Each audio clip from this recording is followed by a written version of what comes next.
Hello， 大家好，又见面了。这一期呢，我们不废话，争取用半个小时，把老王退休多年以来积累的二进制易经研究经验传授给大家，以最简单、最科学的方式记住易经的复杂的卦象，再也不用拘泥于古文的晦涩难懂及死记硬背之中。我们都知道呢，所谓的易经八卦呢是有8个卦象，也就是说上集老王讲的3位二进制构成了8个卦象。乾兑离震巽坎艮坤。那么这个玩意儿怎么记呢？就是二进制数里边0、1就是2位，二进制数里边的0和1。那么0是阳，1是阴，就是0是一个长横，1是2个短横，这与我们传统的记忆不太相符。不过没关系，因为二进制呢不是0就是1。在我们的传统印象中啊，阳应该是1，阴应该是0，但是事实上呢正好相反。那么0是阳，1是阴。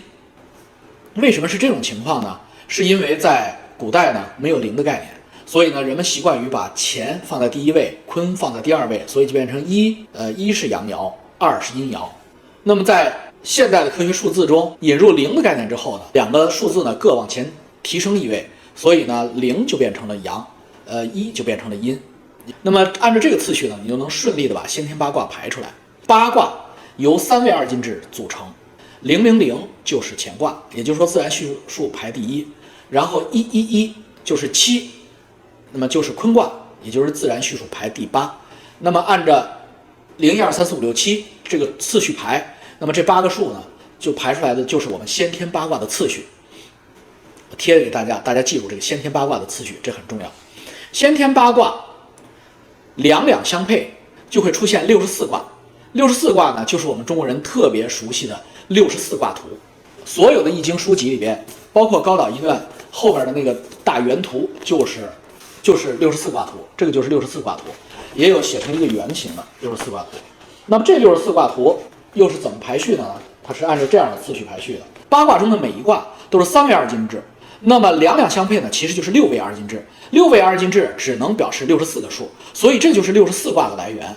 知道了6位二进制数排序出64卦之后，那么64卦的次序你自然而然就知道了，应该也是从000这个第一卦一直排到111这最后一卦。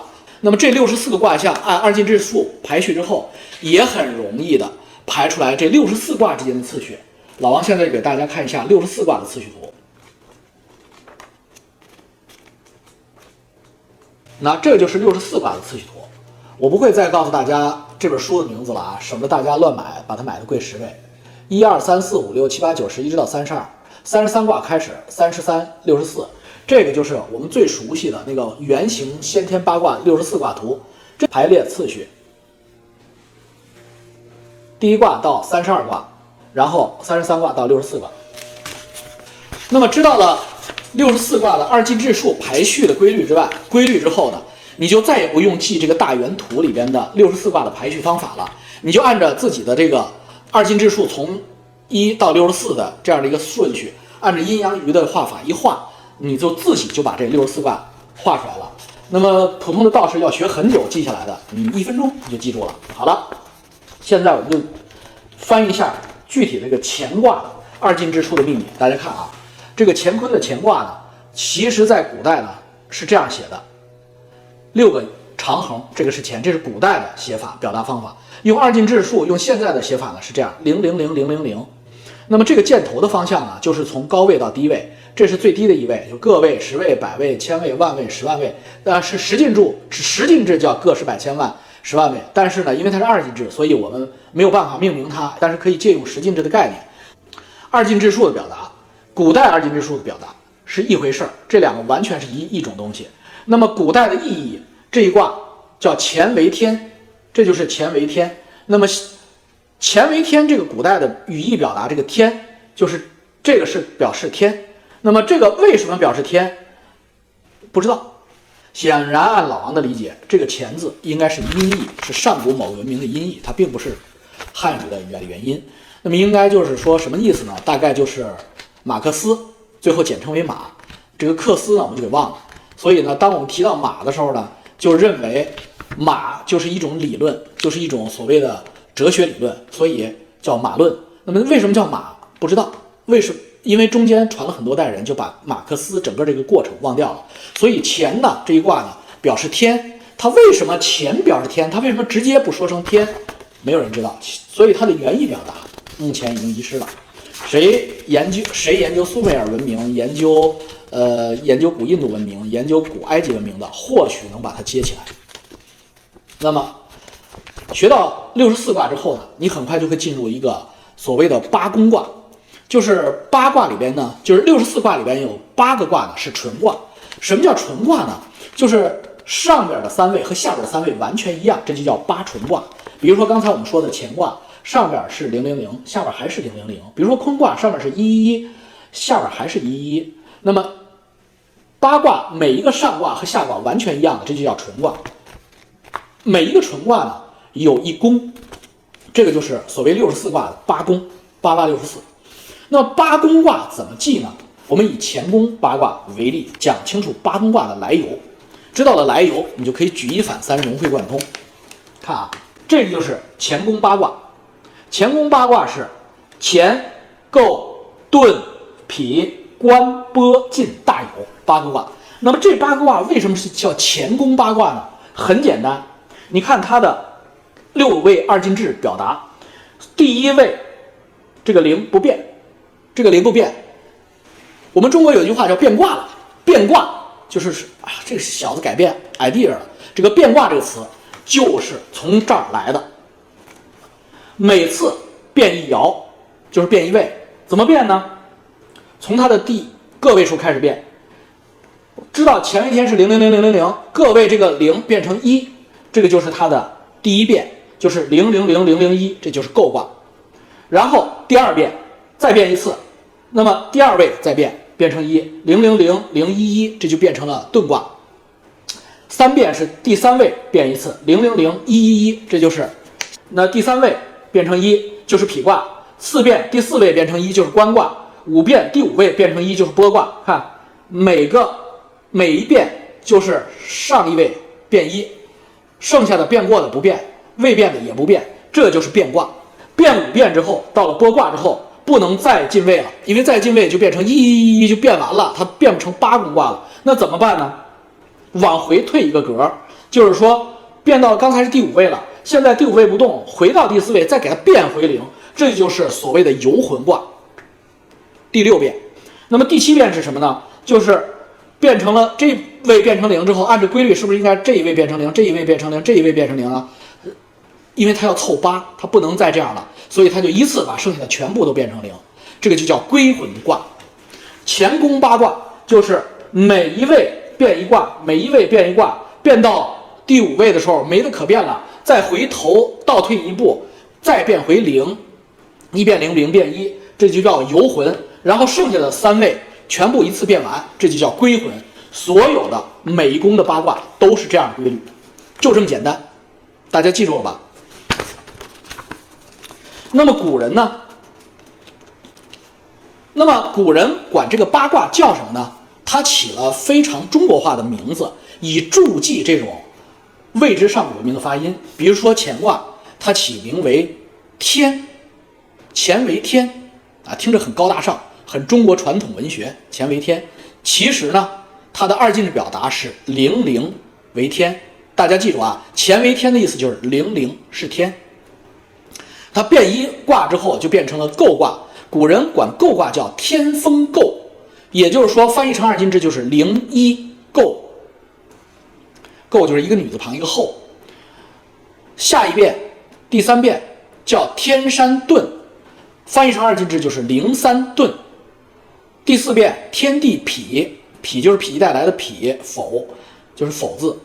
那么第3遍变成我们可以称之为07否。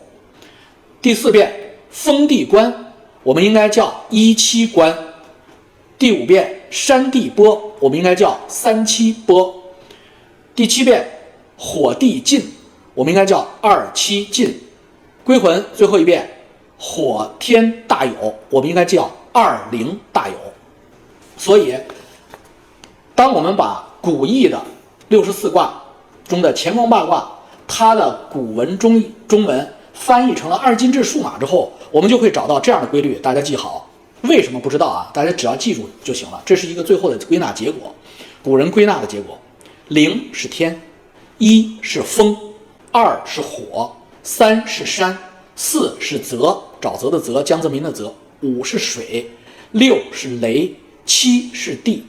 也就是说，0这个二进制数在周易这个体系里，代拔体系里，它代表的是天；1这个二进制数它代表的是风；2这个二进制数代表的是火；3这个二进制数代表的是山；4这个二进制数代表的是湖泊沼泽；5这个二进制数代表的是水流水；6这个二进制数代表的是雷电雷；7这个二进制数代表的是地。为什么不知道？这是后天总结的结果。老王刚才说的就是八宫卦、游魂卦、归魂卦以及八卦中的中文意象以及其二进制的对应代码。有点干是吧？大家就录下来反复看吧。好了，如果你学会了八宫卦、游魂卦、归魂卦之后呢，就是变卦之后呢，你又遇到下一个名词，这也是最后一组名词了，叫什么呢？叫本卦、后卦、错卦、综卦。错综复杂，错综那2个字。本卦、后卦、错卦、综卦是怎么回事呢？我们还是举了个例子，我们用06无妄。06为什么叫无妄呢？无妄之灾的无妄，我不知道，就跟老王再跟大家讲，老王不知道一定会告诉你我不知道啊。无妄是这个卦象里中国古人总结的道理，就是除了这个卦就是天雷无妄，上面是天，下面是雷，就是无妄。那么用科学二进制表示，就是06代表无妄。06为什么代表无妄呢？归纳了，所以呢06无妄，天雷无妄这个本卦，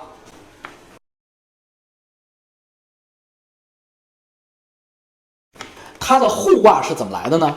我们还是把它归还为二进制，000110这组二进制数码就是天雷无妄，000100，把第一位和最后一位盖住，只剩下中间4位，中间4位的前3位放在下一组数的前3位，后3位放在下一组数的后3位，就变成了一个新的6位二进制数，也就是说001011，这个就是它的后卦，叫封山剑。看这个就是这个是它的本卦，然后第一位不用，最后一位不用，2、3、4位放在前面，变成2、3、4是001放在前面，然后3、4、5位放在后边，变成011，这个就是它的互卦。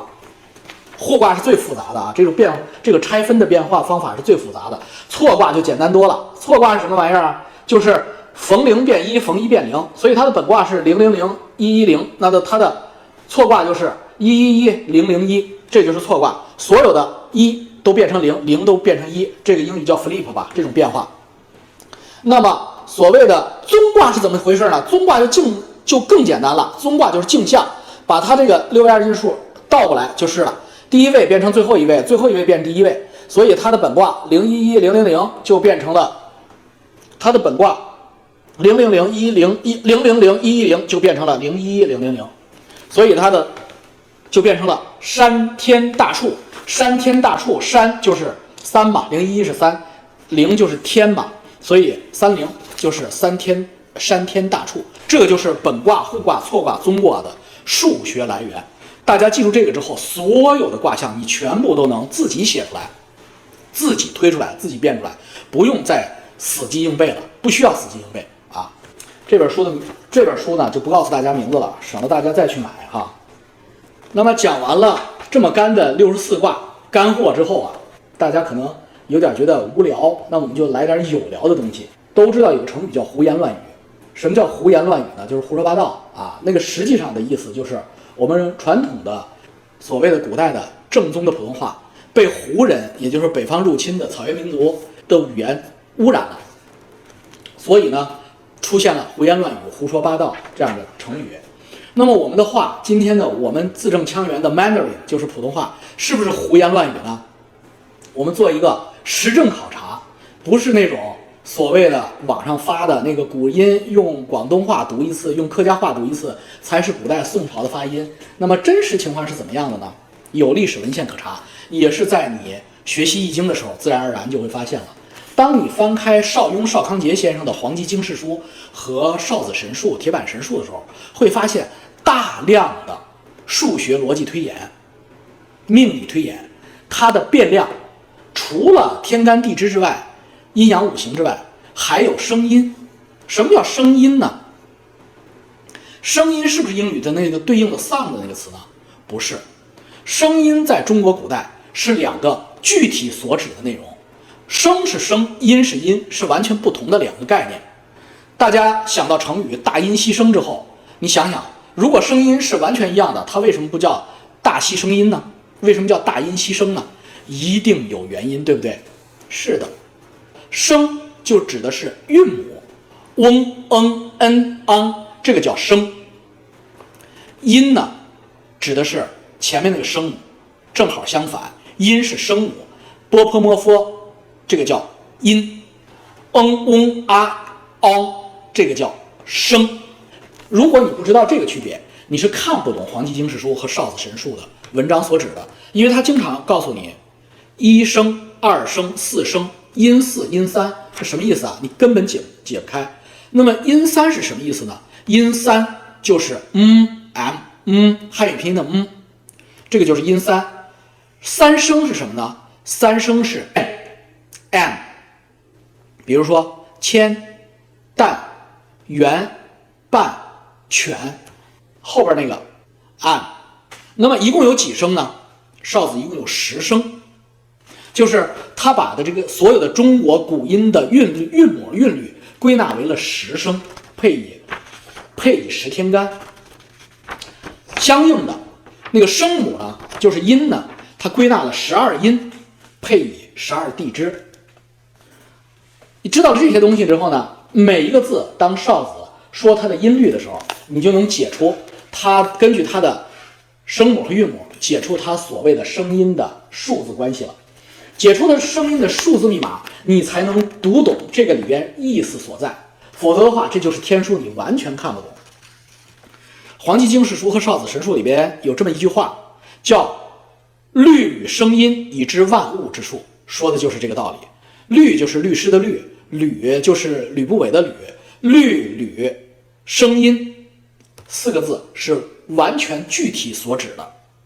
所以黄极经世书中有一个图表叫声音图，以声音相唱和而得知万物之数与人世兴衰之奥秘。这就是黄极经世书的重要内容，差不多占它20%的内容。如果你不知道这20%，你就完全没办法解释，因为它这20%糅杂在所有的内容中，它可不是说集中20%，它是每一段每一章它都会掺1/5是声音的内容。古人认为万事万物都是由振动的频率构成的，声音和电磁波都有自己的频率。如果人也能接受这些频率，我们就不但能听懂鸟语兽言，甚至连植物的谈话也能听懂。邵子以声音各16策推万物之数，元会运势者气之数，故而可推天地；律吕者声之数，故而可推万物，二者义理相通。所以声音在这里边占的作用非常之大。现代人说的声音，古人称为律吕，声统称为律，音统称为吕。刚才我讲的声母韵母，你们带入进去就知道了。律吕是声母和韵母，以律唱吕，以吕和律。声为阳属天，音为阴属地，所以律吕即一阴一阳，合而为6阳6阴。那很幸运的是，黄极经世书中配了这样的声音示例表。那你看完这个声音例子表的话，你就知道古人发音是怎么回事了。因为有些它放在共同的声母或者韵母部的，你现在发音居然不一样，那不一样你就自然知道古音是什么样的。我跟你们举几个例子，大家看好玩不好玩啊？比如说工匠的匠字，它放在这一组，自在匠，有意思吧？自 z 在 z 匠怎么是勾呢？将，所以古人的将一定不发成将，它发成将 ，z 打头，将。我不知道广府话和客家话哪个把工匠发成工匠，工匠啊。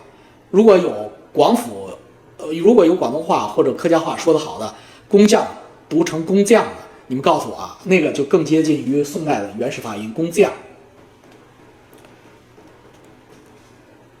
草采七，七就是1、2、3、4、5、6、7的七，它跟草和采放在一起，就是呲部的草采。七在古代读七，好玩。广东话是七吗？草采泉，草采泉是一个声母。草采泉，全部的全在古音宋朝读泉。思三星放在一个声母里边，思三，星星的星，星空的星，在古代星辰的星念星。好了，今天就跟大家聊一聊宋代发音。大家看，多读书有好处，看看这本书就知道宋代发音真的是跟广东话、客家话很像。每天听老王讲讲故事，今天我们就讲讲玄学古代中文历史。有先学者知道的更多的人，欢迎你们给我加以改正，点拨我的无知。老王说了，这些传统的易经，当你读完之后，传统的玄学名著读透之后，第一，你不敢做坏事了，因为你知道冥冥之中真的有超自然的东西存在，真的有超越科学知识的东西存在。他们怎么会在几千年以前茹毛饮血的时代会这些东西呢？会二进制这些东西呢？这他妈完全是不科学的吗？如果我们真的是科学从业者，真的是符合科学精神的话，那么你们一定会同意老王的观点：5000年以前的人，茹毛饮血洞穴时代的人是不可能有二进制知识这么系统的二进制进位能力和二进制归纳能力的。如果他们有，他们这个知识一定不是自己搞出来的嘛，对不对？一定不是一个王八从河里边带出来，然后告诉他们，他们就会了吗？一定是什么文明告诉他们的？那么这个是什么文明？是什么文明呢？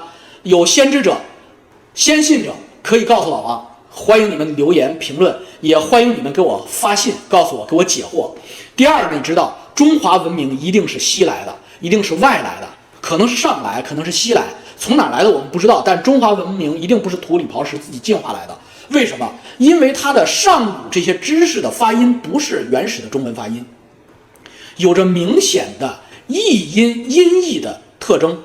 比如说乾、兑、巽、坎这些东西，明明就是马克思最后简称为马，鲁滨逊最后简称为鲁，汤姆克鲁斯最后简称为汤，花木兰最后也就成了姓花的汉人，都是这么来的。里亚普诺夫方程最后就变成老李家的方程。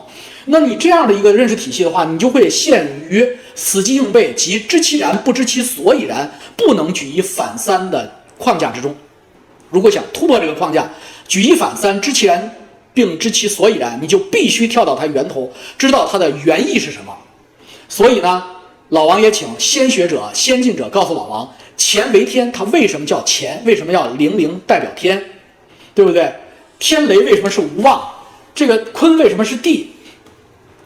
这些东西为什么是这么对应来的？为什么根儿上是从哪儿来的？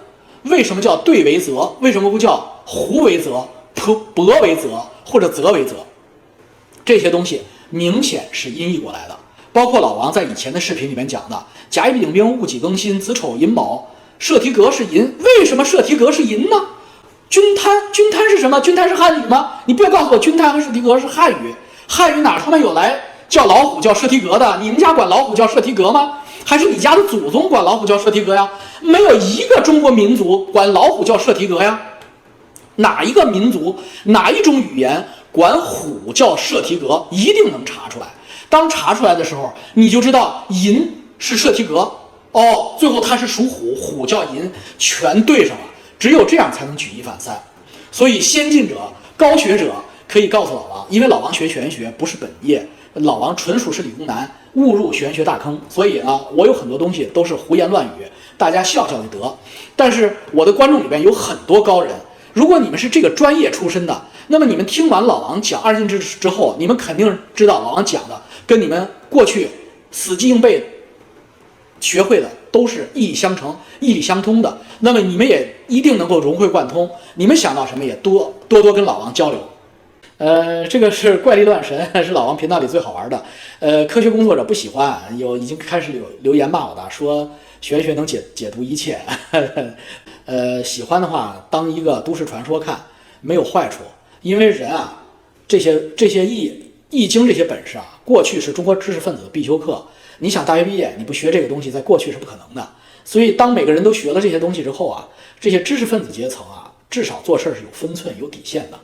不像现在的皇上和他身边的人做事一点底线都没有，因为他们压根就不信这个，压根做事就无所顾忌。好了，今天先聊到这儿。大家开开心，清醒一整天。